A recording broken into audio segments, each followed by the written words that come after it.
Hello, all, and welcome to the Fantasy and Sci-Fi Fanatics podcast. I'm your host, Coolbaugh. Today, I have me a very special guest, Zachary Forbes. Zachary, how are you doing today? I'm doing just fine. How about yourself? Oh, excellent, excellent.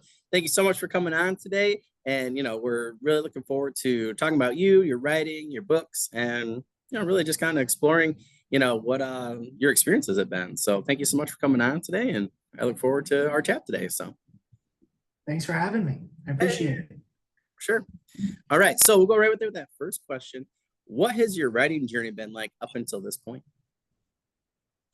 If I describe it in one word, I usually say it's very surprisingly social. Ooh. The writing experience, uh, it comes across to somebody who doesn't write a ton as you're just sitting in your basement putting words on paper. Uh, It's a lot more than that. Yeah. And I learned that very quickly. So when we started writing, my brother and I, and my brother Joshua, we published our series together. Oh, that's cool. Um, but I was in college. It was during the COVID lockdowns. And I think a lot of people have a similar story. A lot of people started their writing journey during that time just because there wasn't much else to do. But I was in college. I was going into my final year, and my brother and I had a lot of time to brainstorm stuff, to talk about, things we might want to put into a story. We threw around ideas of being screenwriters, stuff like that. And so at one point, we just decided we were going to jump in and put it to paper and see what it looked like. Uh, so we kind of took that leap of faith, and I spent the last year of my college experience taking like writing electives. Oh, cool. Uh, Kind of pivoted into that. Most of my college years we were studying like business and history. That was kind of my major was business and history put together. But I said, let me jump around. All my core classes are kind of out of the way. Uh, so I'm just gonna try something, see if I like it. So I actually took a comic book class. Oh, that's Um, cool. it's called, I think, the history of the superhero or something, but it was about comic. Uh, and I relate a lot. I watched your interviews with JCM Byrne. Oh, Uh, yeah, yeah, yeah. Great, great yeah, books. Yeah. yeah, he's great. Yeah, I had him on a couple times, and I really resonated with his experience a lot. Um, but this group was interesting because by the end of it, the end of the class, we had a group project where we had to make like a 10-page comic. Oh, that's And so, cool. right, so everybody had a role. There was a penciler, there was a colorer, there was the guy who makes the speech bubbles and fits them in the Yep. panels. My job was the writer because that's what I was interested in. And so that was kind of my first experience writing a story. Oh, that's cool. Uh, and it's really interesting writing a comic book, because you think about it, it's not only are you writing the story, but somebody else is going to interpret that Yep. and make an image. And if that image doesn't properly convey what you're trying to tell, the story falls apart. Yep. So it really forces you to say, what facial expressions is this character making? What does this punch look like? Where are all the pieces right now in this panel that I'm envisioning? Uh, and I even use that today a little bit when I write Hmm. my novel. I think, how can I convey this in the most clear way in the reader's head? I want to paint that snapshot. Um, and we get reviews sometimes that say, it feels, sometimes our writing feels very still, feels like it's capturing a single frame. Hmm. And that's just kind of my style. I like to emulate the almost the comic book panels. Yeah. I'm not write superhero stories. That's Burns' thing, but uh, I do enjoy the comic book view of it. I think it's very interesting to write that way. Um, so after that, I took a literary fiction course. Um, Everybody has a different definition for literary fiction. Amen. Yeah. Uh, yeah, it's kind of an odd thing, but the definition that I was taught in this class was that the difference between literary fiction and genre fiction was that genre fiction is very centered on the world and the plot. So the world is going to have certain tropes, certain aesthetics, and then the plot is going to play out in that world, and that's what you're following. The characters are almost secondary to that. Literary fiction is, in the same way as a comic panel, it's a snapshot of a character. It's who is this character? What do they mean? What are their conflicts? What do they want? And regardless of what the world looks like outside of them, by the end of that story, you're going to understand everything about this character, and that's what matters. Of course, I write genre fiction now. I don't really write literary fiction, but I like that perspective. Yeah, yeah, I, yeah. I, I really like focusing in on characters. And our Continuum series, it really is about the characters and their relationships and the journeys that they're on. So I really value that in my writing is characters. But I was, back to the social thing. I'm in these classes with all these other people. It's a collaborative effort. We're bouncing off each other. Anytime I write something in that literary fiction class, I send it to the guy next to me and I say, hey, what do you think? Give me some feedback. He's on his own journey. He sends me something.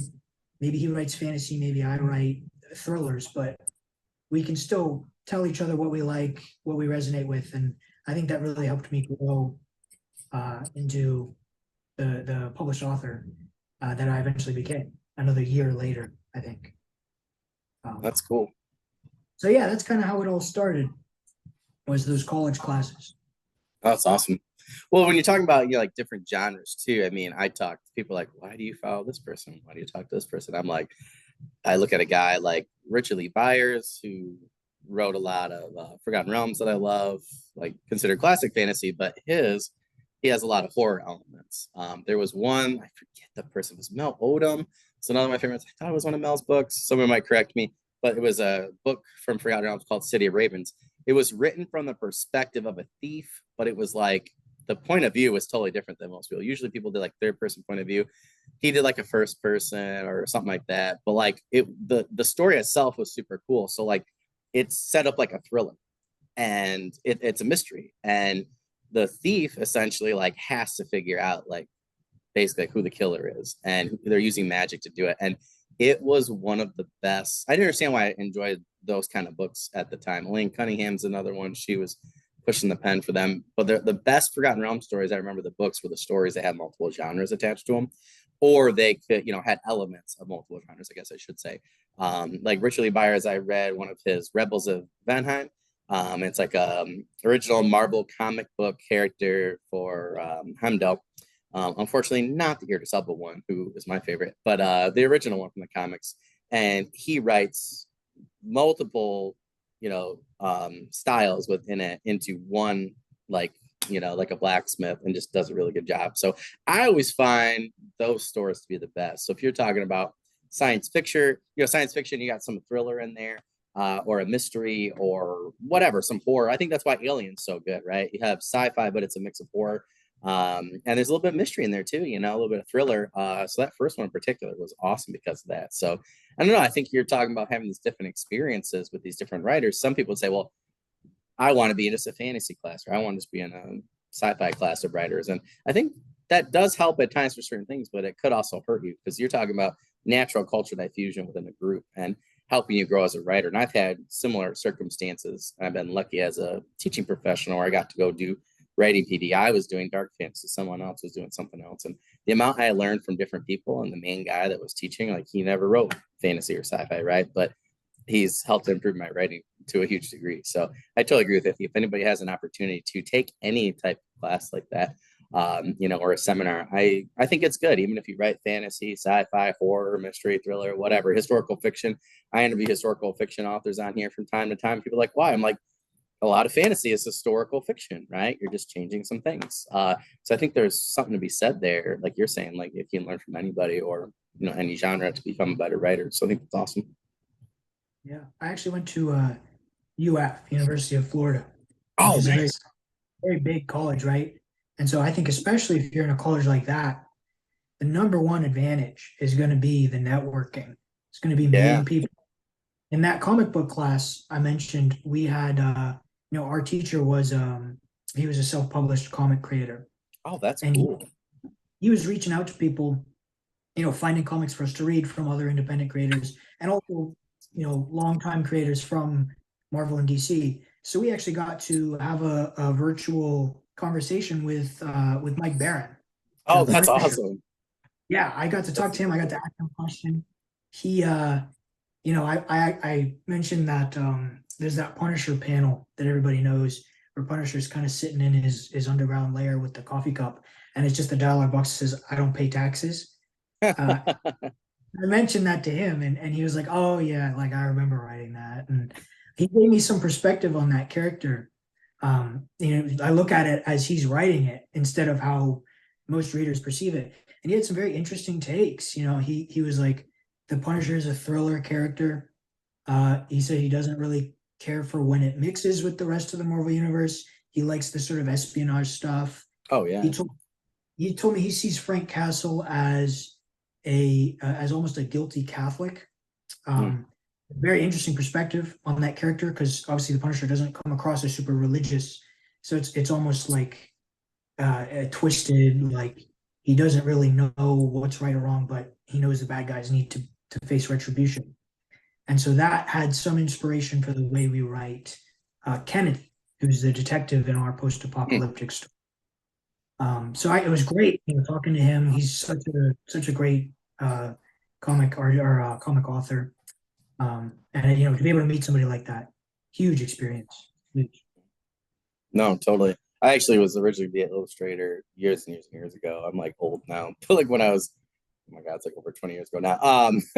But yeah, like I went to college. I was like, this is what I'm gonna do. And so this, like, I before the pandemic started, I had talked to a local artist here, and I had like kind of a Diablo-like story of these three veteran friends in this like dark fantasy setting, and they like essentially like there's like a thief, and I actually wrote out the outline during right mo, and I'm gonna write at some point, but yeah, it was like I took the comic, the graphic novel that we were originally going to do, and the pandemic happened. And I wrote it essentially as an outline for a book, but my buddy's like, oh, you probably still want to do a graphic novel. I think as a Kickstarter or a comic, I would still really want to do a graphic novel at some point, because I don't care about the illustrating or whatever now, but as the writing portion, I really want my name attached to writing for a graphic novel. So I think at some point, if I can join someone else's project or whatever, I just want to be able to, to kind of put that in the slot, because I think comic books are just such a great medium that, there's one that I've been reading. Oh, if nobody's seen Ghost Machine, holy crap, talk about great writing. Rook Exodus, Chef's Kiss. There's Geiger, Red Coat. There's another one I grabbed. I haven't read those ones, but Rook Exodus, I read the first issue. I was like, I'm going to buy the rest of Ghost Machine. All of those have already, this came out like April for Rook Exodus. I think Geiger and Red Coat. I forget the other ones is called, but like they've all already, now they're on their fourth printing. So like that's insane, right? So, but like, just amazing writing, and they're literally like changing the comic industry, like as an indie publisher. Titan now does amazing stuff with Conan. I'm a huge Conan Barbarian fan. Robert E. Howard, anybody in between, and they have been doing some amazing job. They brought back the Savage Sword of Conan, the magazines as comics, and it with new art and stuff. Similar storyline, some are the same, just updated. I mean, absolutely brilliant. So I think that's so cool that you got to take a course like that. I'm actually doing projects like that with my students for history, where we need more art and design. I'm at a tech school. I'm like, that's great. We teach technology, but it's like, and like design, engineering stuff, but it's like so many kids that we're not tapping into their creativity. And I think that there's so much more that we can do. So I'm actually, that very project that you were talking about, I'm actually having them do different assignments like that, where they're actually going to make history come alive into, like, what do they think, right? And it's basically historical fiction, which I think will be really cool. So I'm glad to know that you did that project and you mentioned it. So now I can use this portion of the interview in my class to say, hey, wasn't me saying it, it was one of the guys I interviewed. So I think that's really cool. So that's awesome. Absolutely. I mean, indie comics are a big thing right now. There's a lot of Yep, people doing it. And you're right. Like, there's some great writers out there. There's people that came from Marvel and DC that are writing indie now. yep, I didn't do it just because, I'm more in the writing side, and you really do need a team of people. It's for a sure. collaborative, not one guy who's making a It's comic with huge. Yep, a group. And so you're either paying somebody to do it, or you guys are splitting the revenue and doing it as a team. And if yep. you've got a group of people like that, that's great. That's awesome. But my brother and I, we were just really, really invested in telling the story. Yeah, yeah, yeah. And so that's what we do with it.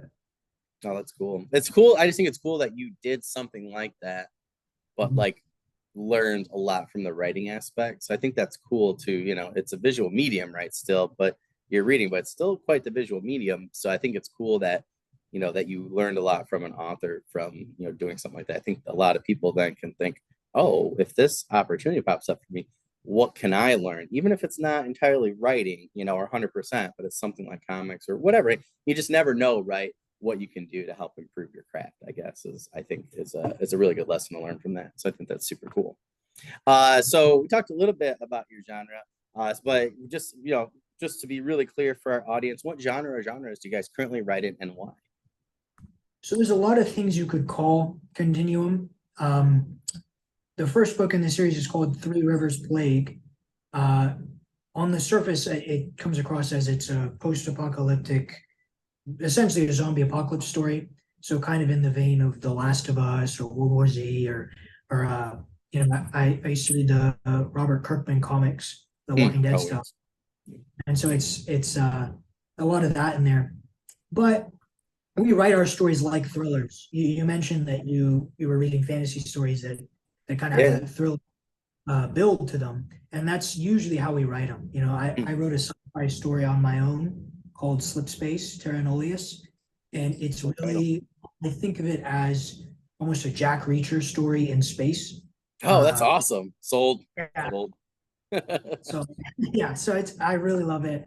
I was super happy. I did that by myself. My brother, he was busy at the time. This was in between continuum books, and I Hmm. didn't know when my brother was going to finish, Yeah, yeah, yeah. doing. So I said, let me write something myself. And I'm a big fan of detective novels. Love Jack Reacher. Yep. Big inspiration for me in terms of writing. So I said, let me write this space mercenary story in this sci-fi world. And so I wrote that. But all our stories are kind of in that thriller build. They have that Hmm. style to them.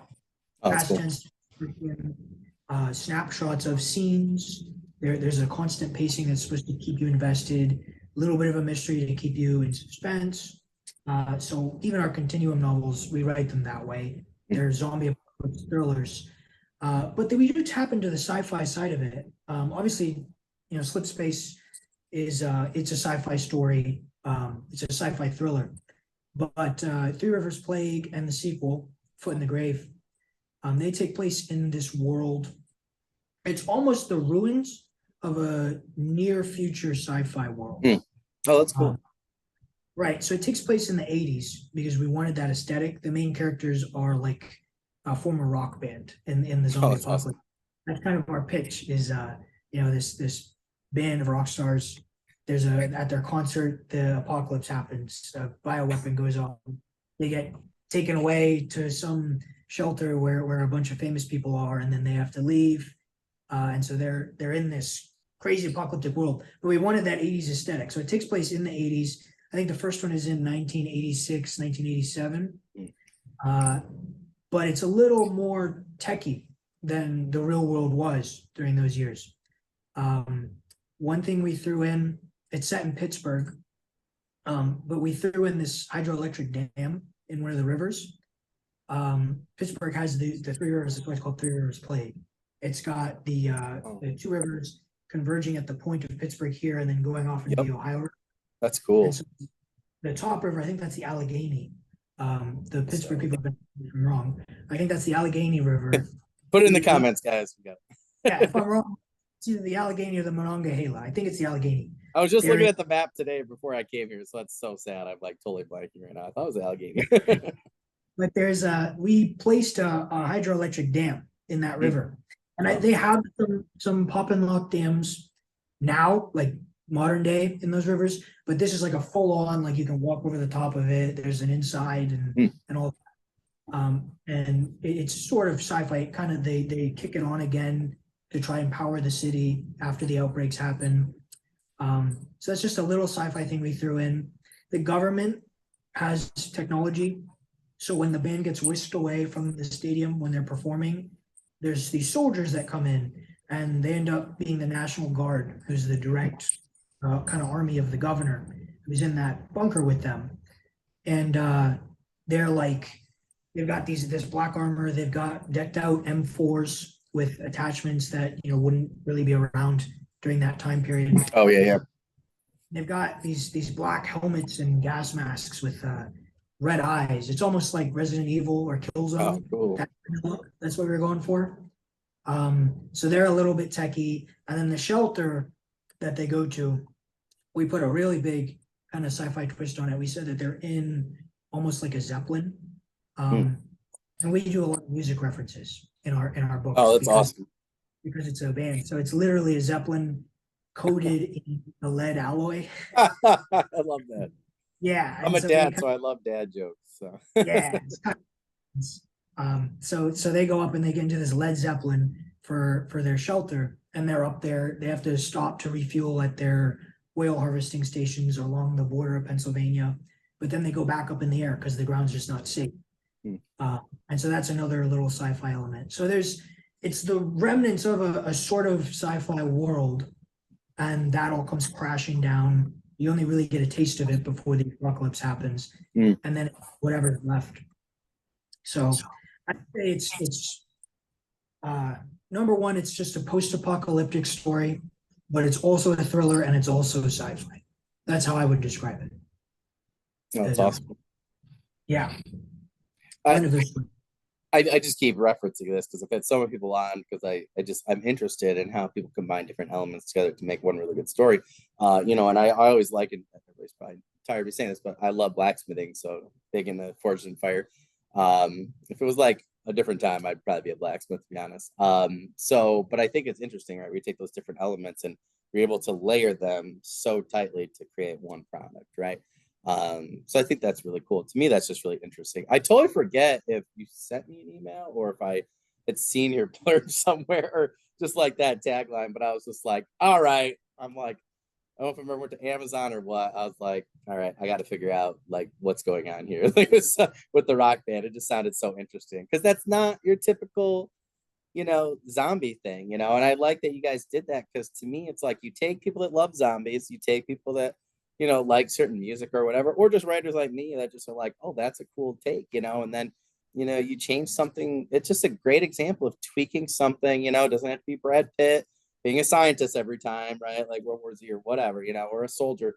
I like when people do different things like that, tweak just one little thing. You tweak the trope a little bit, bam, good to go. There was an author years ago that did that with a sci-fi who, like, the main person was like a or was like a rock star or whatever. And then went in space. It's kind of like Flash Gordon, but instead of being a football player, he was a rock star or whatever, or a musician or whatever, And that had a lot of different things, that really led to some cool things in the book and the series. I think I read like 3 of them, so that was really cool. So I think that's awesome. So that to me just sounds cool. So um, I think it's interesting and it's good that you guys tweaked a couple things, right? You said like these things aren't really around at this time, but I mean, if you create a really good story, right, that makes sense to people or whatever, or the world building, like who cares? I just want to point that to the audience. I've seen a couple people do that recently, and I'm like, I'm not gonna sit there and be like, is it the Allegheny? I'm like, yeah, whatever. There's these 2 rivers here, then there's a third one. You know what I mean? Some people are probably Yeah, like that, but I'm like, yeah, whatever. I don't care if there's a dam or whatever. I think the whoever probably has government or whatever probably has some advanced technology. So I think those helmets make total sense.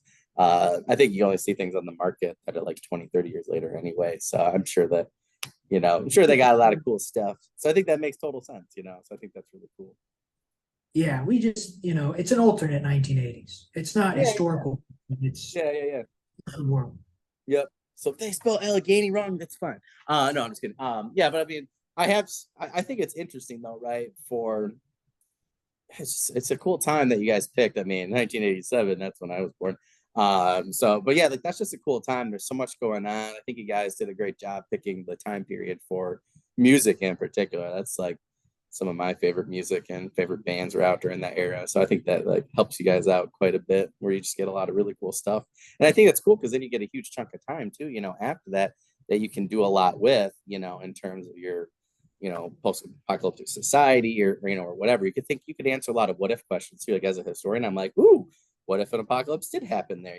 Like Cold War, like, still going on a little bit, so it's like, I don't know, like that's kind of interesting, like that would lead to some interesting writing pieces. So I think that is really cool and set you guys up for some really cool story stuff.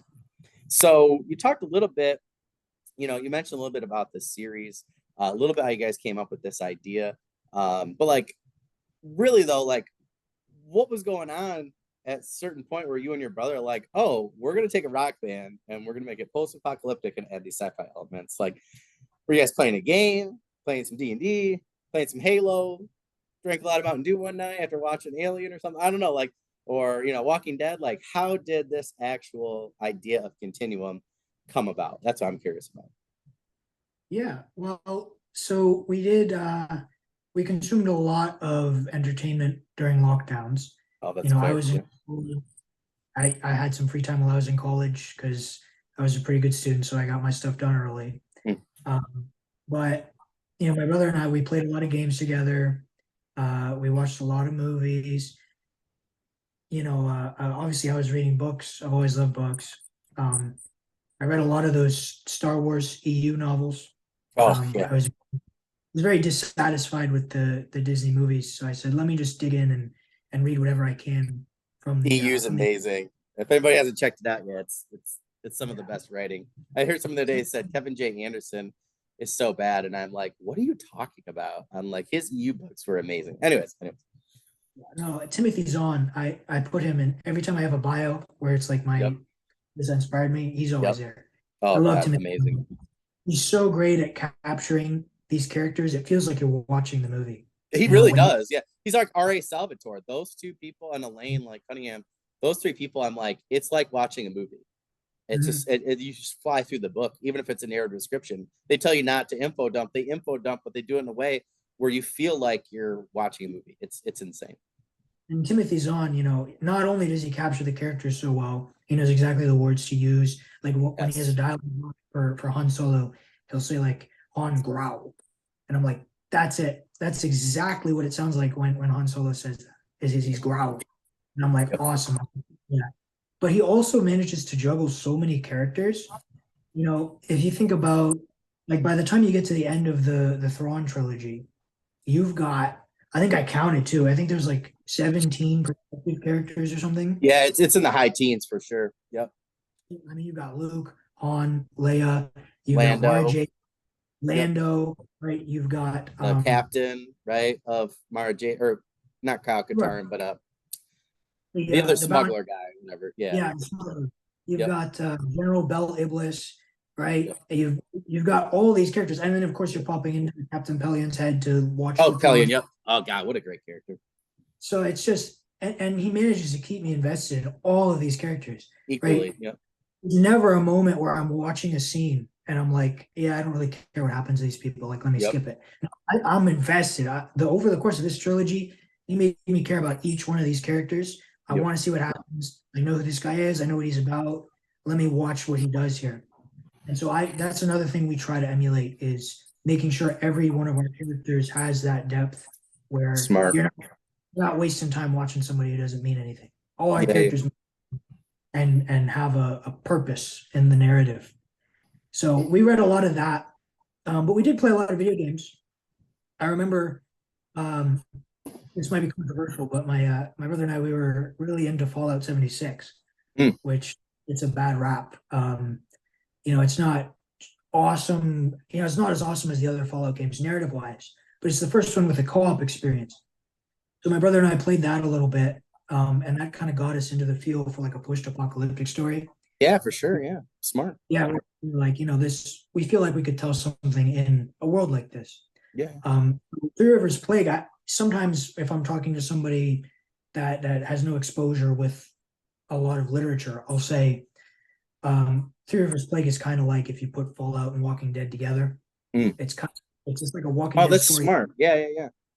universe. And so if this person doesn't really have a ton of literature to compare it to, they might think, oh, I played that game, I've seen that show, maybe I'll read a book about it. Yep. Um, Smart. and so that's our broad appealing pitch, as we say, it's those two things put together. So yeah, I mean, yeah, we got our inspiration from other post-apocalyptic stories, from sci-fi stories. just really, really great writers and fun games and stuff. And it had an effect on us during lockdown. That's super cool. It is interesting, right, to talk to somebody who hasn't read a lot. Like I've talked to a lot of authors recently about different reads. Andy Pelican and I talk here and there. Adrian Gibson, about they're like, "Have you read this?" I'm like, "No," but then it's on my list. Herman Stewart Angle and I, greatest podcast in the multiverse. Hi, Herman. If you guys haven't checked that out, Herman does an amazing job. Has amazing authors. Just such different questions than I do with the same author, so it's really cool. But it's interesting where him and I will share things back and forth, and he opens me up to a whole new, like list of people. And being a writer and a reader, like an avid reader, it's like crazy that like we're still helping each other, right? And we're interviewing, we're talking to people, like to discover new people every day, with great stories is like super, super cool. But yeah, to really try and explain to people, right, who haven't read a lot, what it's like, what your book's like, it's really hard, right? So I think that is really smart on your guys' part, because I could see that totally making sense in there. Maybe a little bit of Rock of Ages too, right? I don't know, but it's kind of interesting. So that's really, really cool. And that's why people always ask, like, if you could mash up or whatever, like, if you could sell your book in like 5 words, So I think that's a really good way for you guys to do that and to get the ideas across for maybe people, like you said, who haven't read a lot. So would I play video games or watch TV or something like that? So it's really cool. Do you mind just running us through, just like without spoilers, just like the overall like general plot? Just so, because I had somebody comment a while back, they're like, we want to know more about the book. So this is that point where I keep stopping people. I'm like, hey, tell us a little bit more, right? So we talked about the origins and stuff, talked about a little bit, but like, could you just run us through, just like the general gist of the start of the book, just so our readers can get a little sample taste. So Absolutely. So I mentioned a little bit about like the world before the outbreaks happen. It's set in the 80s, like you said, so it's a very tumultuous climate. There's a lot of political strife, a lot of resentment for the other side, quote unquote. And so you only get a glimpse of it in the first couple chapters in Three Rivers Plague. But it's very clear, just looking at the people at this concert, that people are on edge. People are a little tense. It's not the best times ever. There's people wearing election shirts. There's the security is worried about a terrorist attack. They say things have been happening out there lately. You can never be too careful, and so you already get a sense that this world is a little bit on the edge. And so all these people are coming to this concert to escape it. They're like, I want to enjoy myself. I want to feel I'm outside of this world. And so they come to this concert. Ironically enough, that's when these attacks happen. This set of bioweapons goes off, one of them at the concert itself. And so it's like all the conflict, all the evil in this world is suddenly blasted right in their face. There's chaos in the crowd. The band is like, oh my gosh, what do we do?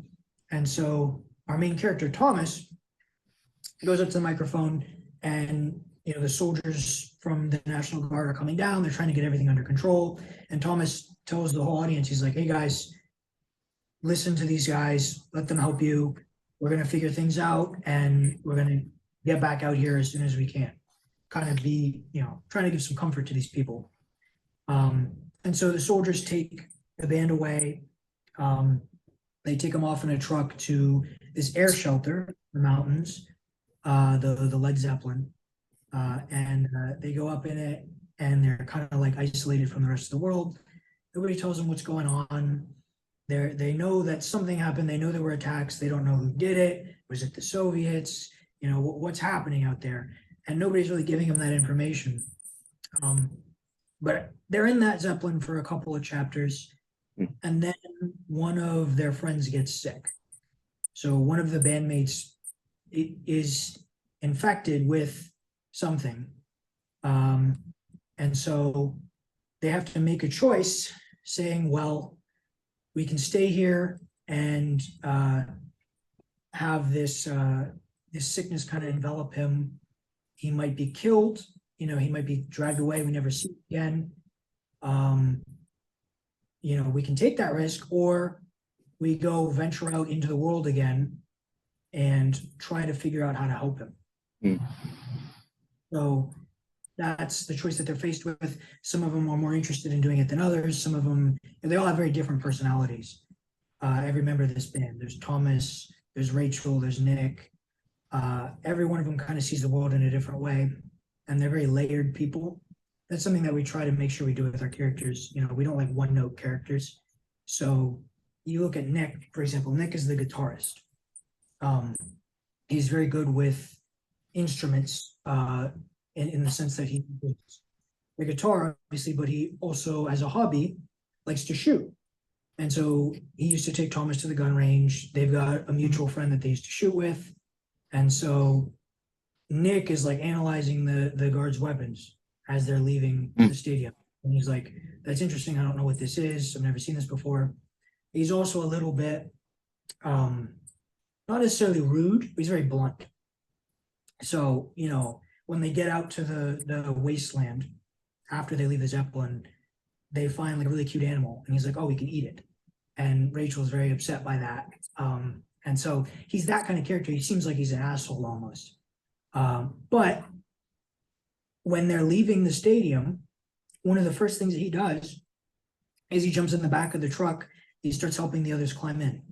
And so this character that is kind of a jerk, that kind of causes some chaos within the group, actually very clearly cares about them. Yeah. And he shows that in his actions. And then you have Rachel, who's very soft and kind of holds them together. She's like the courage of the group. But she's one of the first characters to have a breakdown after they're in the Zeppelin for so long, and she feels like, there's no purpose to being alive. Why are we just sitting here doing nothing? We don't know what's happening out there. And so Thomas has to comfort her, even though she's kind of the rock of the group. So we want everybody to have different layers to them. We want them to experience the world in their own way.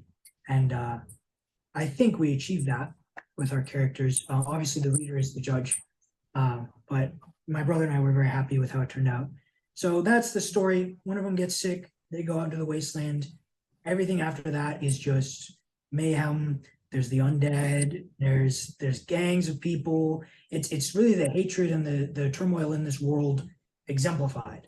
Everything that was in people's hearts that they were avoiding before the outbreaks is out in the open. It's laid bare for everyone to see.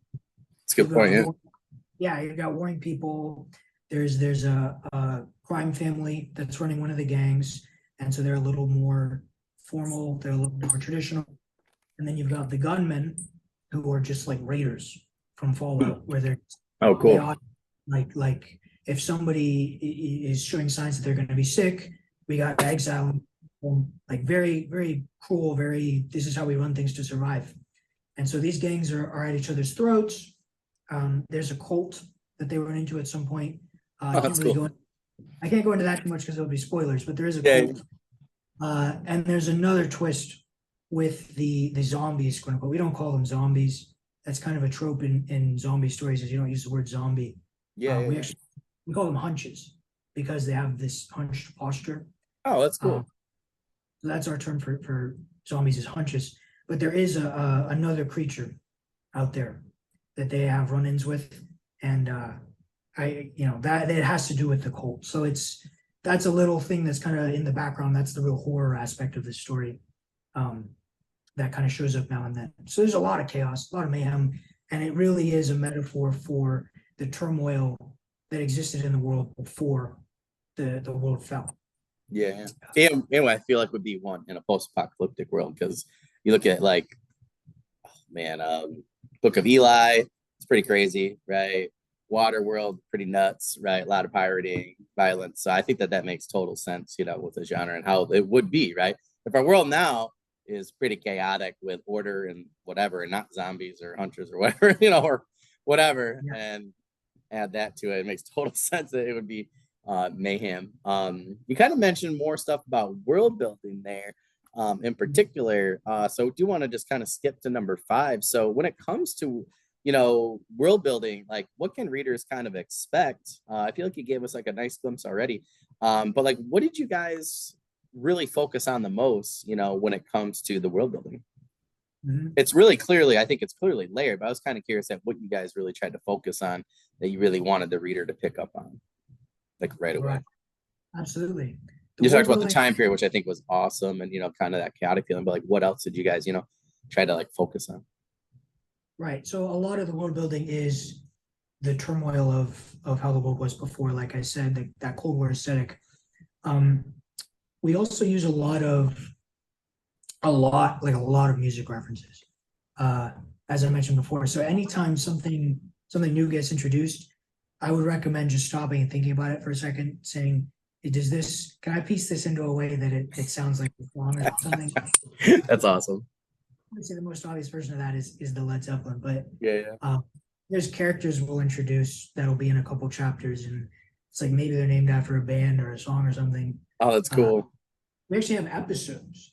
So the way we structure our book is 9 episodes.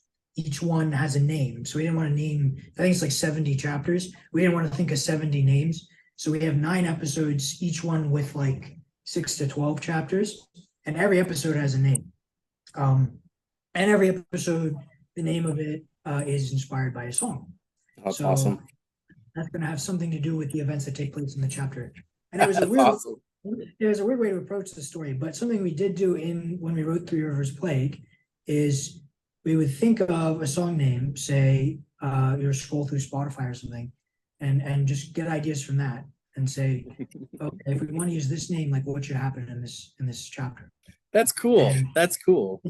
it's a weird way to construct it, but we did do that a little bit where we said maybe we're running a blank, maybe we're hitting a plateau here in the story, we don't know what to do next.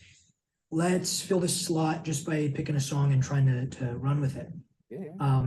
So that plays a little bit of it, but the world itself, the Fallout games, right? Each one takes place in a different city, so they use a lot of cultural references from that locality. Yep. The village will be based on something that has to do with it. So I was born in Massachusetts, so when I played Fallout 4, I understood a lot of their references. Oh, that's cool. Right, because it was in Boston, and they had like the submarine there. I forget what it was called, but there was a submarine in Fallout 4 that they named after a Chinese restaurant in Boston. Oh, interesting. And I was like, how many people understood that? I understood that. Yeah. I don't know how many people did. Yeah. That's another thing we do because this is set in Pittsburgh. We use that locality. We use that city. As it should be. The way that things are in this world is almost like a logical progression of, well, what would this place look like in a zombie apocalypse? And so cool. when they go to the botanical gardens, when they go to the Frick Park, different places, we try to morph those locations into a post-apocalyptic setting. And book 1 is in Pittsburgh. Book 2 is actually in New York, and New Jersey, but it starts in New York. And that is kind of the home state of the Castellanos, which is the crime family, so to speak.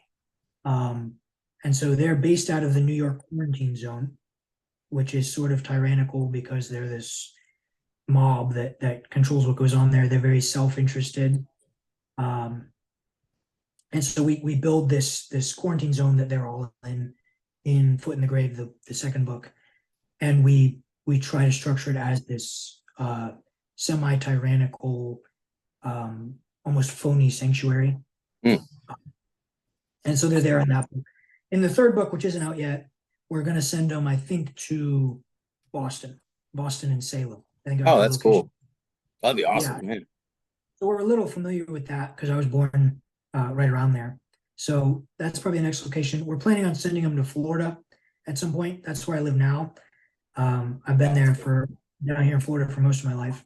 So at some point they're going to come down here, and then we might send them to one more place where we're trying to decide where that 5th book's going to be.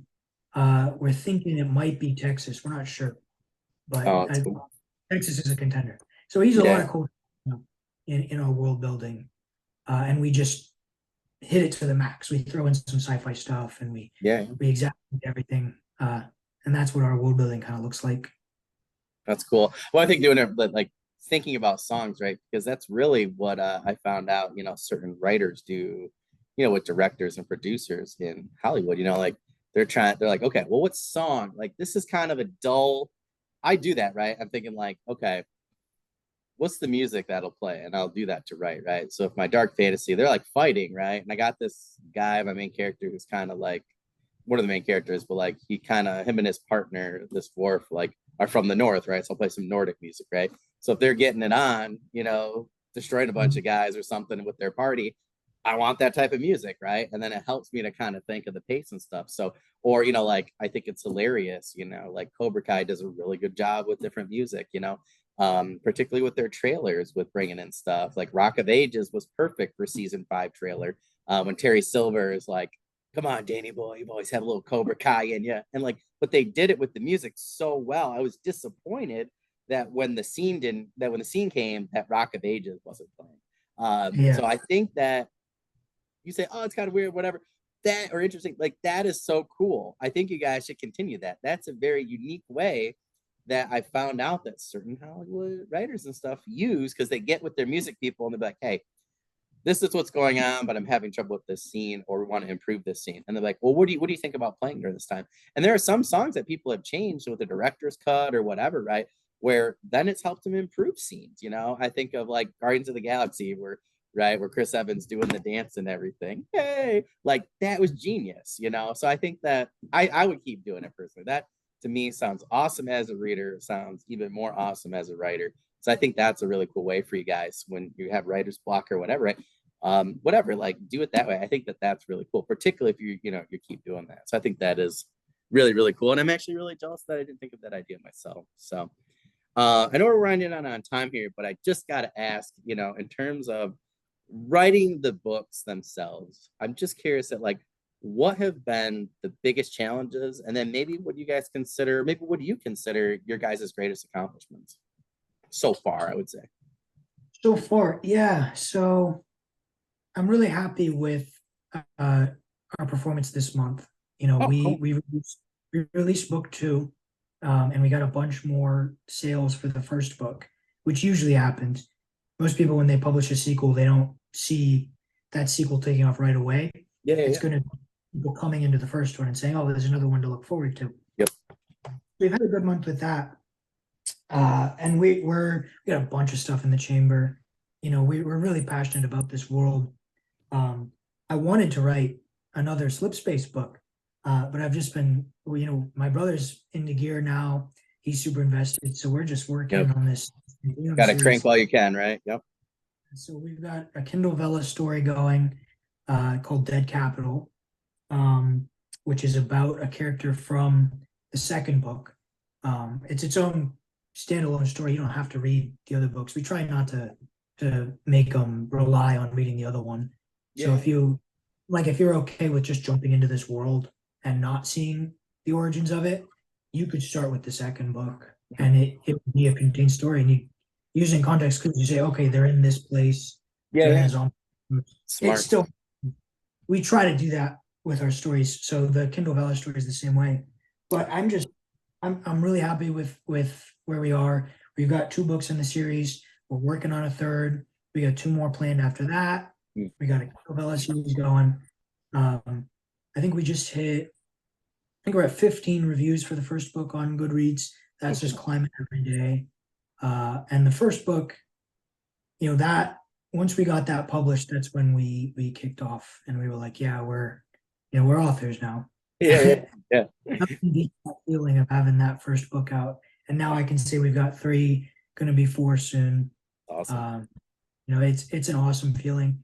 The challenges, most people are going to say the challenge is marketing.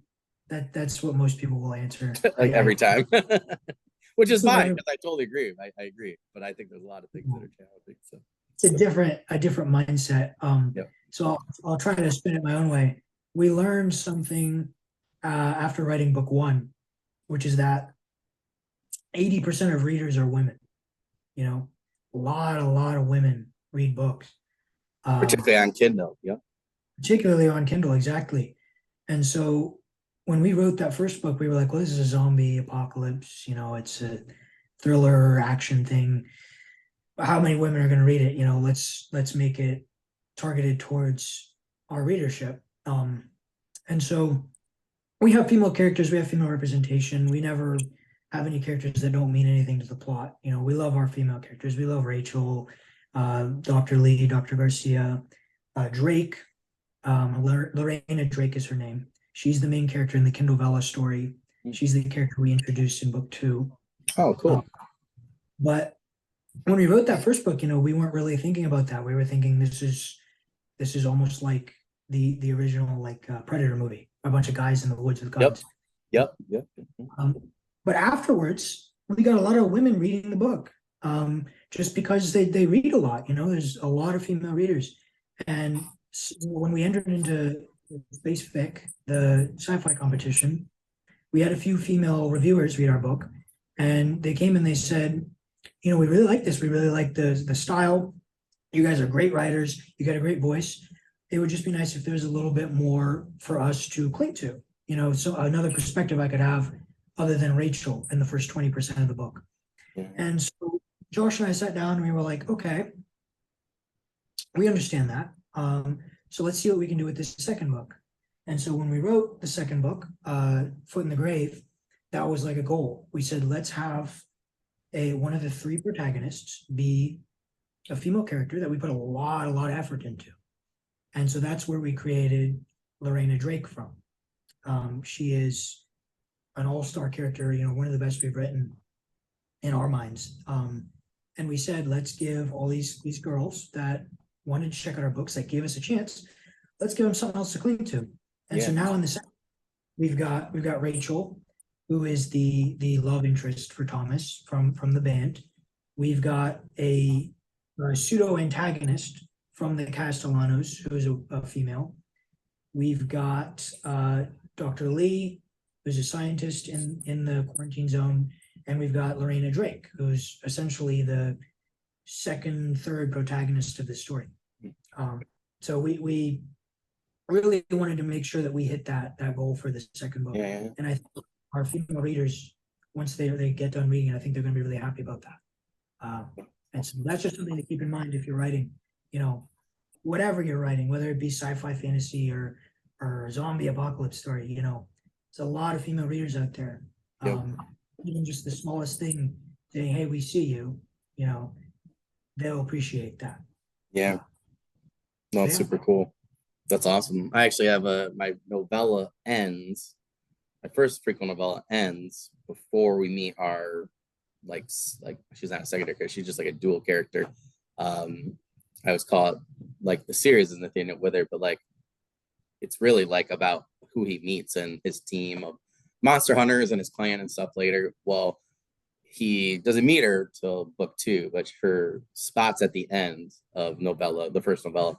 So I had my alpha readers, they're like, we want to meet her so bad. I'm like, that's kind of the point. But I think many people could see like the Predator, right? Your typical Marine unit, particularly the time period I chose is going to be mostly male. So I only did that for a specific reason. But I have different characters I've changed on base or whatever,